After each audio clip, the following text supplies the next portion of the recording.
And like I told Barack, if I reach something where there's a fundamental disagreement we have based on a moral principle, I'll develop some disease and say I have to resign. 2,000 years later. We begin with major breaking news that US President Joe Biden has formally announced that he's withdrawing from the US presidential election.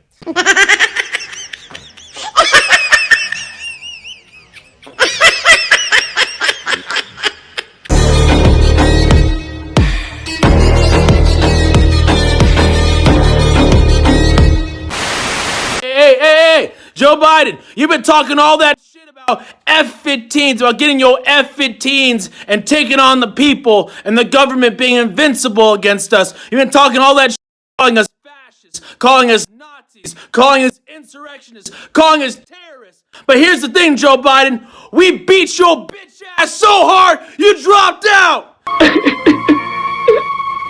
Stop crying, it won't do any good. And anyway, you have a lot of work to do, starting right now. Donald Trump lost 2 debates to me in 2020. And since then, he hadn't shown up for debate. Now he's acting like he wants to debate me again. Well, make my day, pal. I'll even do it twice. 5 minutes later. Making sure that we're able to make every single solitary person eligible for what I've been able to do with the COVID.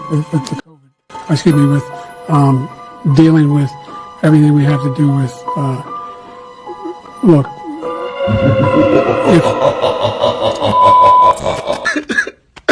After weeks of misleading and gaslighting the nation, President Biden announced today that he will not run for re-election. While this decision might initially seem on its face to be a positive development for the Democratic Party, here's why it's actually quite sinister. By choosing to delay this announcement until late July of an election year, Biden has hindered qualified Democratic challengers from having a genuine opportunity to become the nominee. Dean Phillips ran to offer voters an alternative, one that they might have preferred if they had known Biden never intended to seek a second term. Bobby Kennedy also pursued the Democratic nomination early on, only to quickly realize that the process was rigged in favor of Joe Biden. What the DNC, Biden, and the ruling class of the Democratic Party have done is corrupt. It's un-American and ultimately a grave harm to our democratic process. We are now facing a situation where the powers that be are self-appointing Biden's replacement. They have already named their chosen candidate, Kamala Harris, and anyone attempting to challenge this at the DNC convention next month will be smeared, blacklisted, and labeled a traitor to the party. This too is corrupt, un-American, and a true threat to our democracy. I spoke with my FEC lawyer this morning, and he confirmed with me that over $240 million that the Biden campaign has raised can only be used by Kamala Harris remaining on the ticket. She was not voted into this role. She is a de facto candidate by virtue of spending power. If it is not Kamala on the ticket, this fund goes to the party, for which only $32 million can be coordinated with the candidate's campaign. The Democratic Party has abandoned any semblance of being a legitimate party for the common man, all in the name of defeating one man, Donald Trump. And even there, they are not being sincere. They want a retail politician that they can control and also one that can beat Donald Trump. This is an impossible dual task.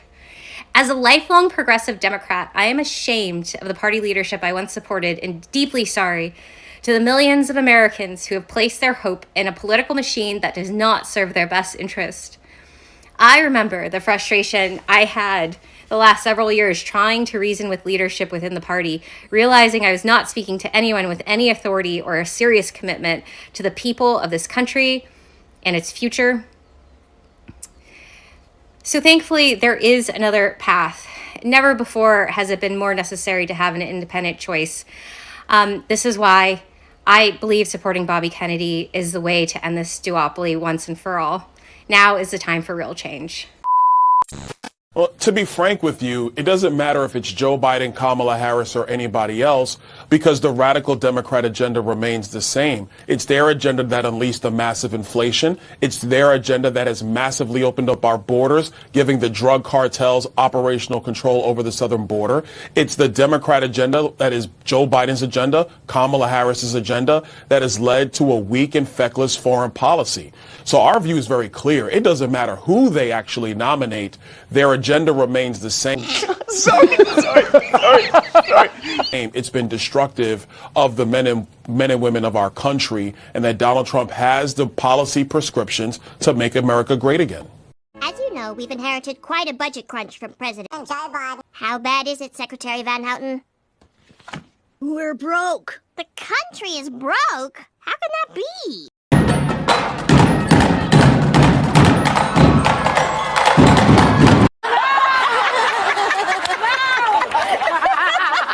Poor hubby. Poor hubby. Not.